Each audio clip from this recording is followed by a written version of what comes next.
जिच्यासाठी त्याने घरच्यांची भांडणं केलं तीच त्याला सोडून गेली आणि जिच्याशी त्याने मन मारून लग्न केलं तीच त्याच्या आयुष्याची सगळ्यात मोठी ताकद बनली.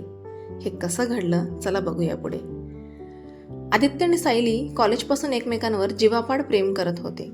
त्याच्यासाठी ती सगळं काही होती आणि तिच्यासाठी तोच तिचं संपूर्ण जग. घरच्यांचा विरोध, भांडणं, अश्रू, पण शेवटी त्यांनी सगळ्यांना सोडून तिच्याशी लव्ह मॅरेज केलं. पहिले काही महिने सगळं स्वप्नांसारखं होतं. सकाळचा चहा एकत्र घेणं, रात्री उशिरापर्यंत गप्पा मारणं, लहान लहान सरप्राईजेस एकमेकांना देणं आणि आय लव्ह यूने संपणारा प्रत्येक दिवस. पण हळूहळू स्वप्न संपलं आणि रिॲलिटी सुरू झाली. पैशांचे प्रश्न, घरकामाची जबाबदारी आणि वाढणाऱ्या एक्सपेक्टेशन्स. सायली थकलेल्या आवाजात म्हणायची, मी तुझ्यासाठी सगळं सोडलं. आदित्य चिडून उत्तर द्यायचा, मी पण माझ्या आईबाबांना सोडलंय. लहान लहान गोष्टी हळूहळू मोठ्या भांडणात बदलल्या. जिथे आधी प्रेम होतं तिथे आता इगो उभा राहिला होता आणि एकमेकांना समजून घेणं थांबलं.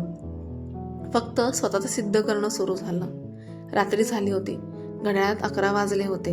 घरात फक्त शांतता, पण त्या शांततेतही ताण जाणवत होता. सायली किचनमध्ये उभी होती. हातातली प्लेट जोरात सिंकमध्ये ठेवली. आवाज झाला आणि तिथूनच भांडणाची सुरुवात झाली. आदित्य हॉलमध्ये बसला होता, थकलेला, ऑफिसमधून नुकताच आलेला. तो हळू आवाजात म्हणाला, सायली जरा शांत बोल ना, शेजाऱ्यांनाही ऐकू येतंय. सायली अचानक वळली, डोळ्यात राग आणि वेदना दोन्ही. तुला फक्त लोक काय म्हणतील याची काळजी आहे. मी दिवसभर इथे एकटी काय सहन करते ते कधी विचारलंस? आदित्य उठला, तिच्याकडे चालत गेला. मी काम करतोय आपल्या फ्युचरसाठी, तुला सगळं मिळावं म्हणून.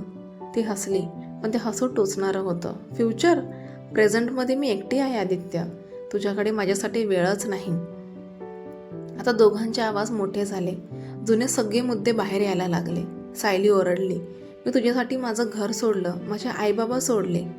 आदित्याचा संयम तुटला. तोही जोरात म्हणाला, आणि मी काय केलं नाही तुझ्यासाठी? मी पण माझ्या आईबाबांना सोडलंय, सगळ्यांशी भांडलोय. क्षणभर शांतता. दोघे एकमेकांकडे बघत उभे, पण त्या नजरेत आता प्रेम नव्हतं, फक्त इगो आणि फ्रस्ट्रेशन होतं. सायलीच्या डोळ्यात पाणी आलं, पण आवाज अजूनही कठोर होता.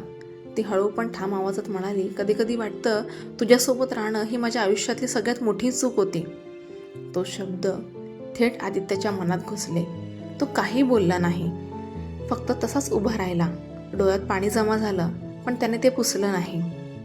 सायली रूममध्ये गेली, कपाट उघडलं, काही कपडे बॅगमध्ये टाकायला लागले. प्रत्येक कपड्यासोबत जणू त्या नात्याच्या आठवणही ती गुंडाळत होती. आदित्य दरवाजाजवळ उभा होता. तो बघत होता, पण थांबवत नव्हता, कारण त्याला कळत नव्हतं तिला थांबवावं की स्वतःला सावरावं. सायली बॅग घेऊन बाहेर आली. क्षणभर थांबली. कदाचित तिला वाटलं तो थांबवेल, काहीतरी बोलेल, पण आदित्य शांत होता, पूर्णपणे तुटलेला. ती हळवा आवाजात म्हणाली, बाय, आणि दार बंद झालं.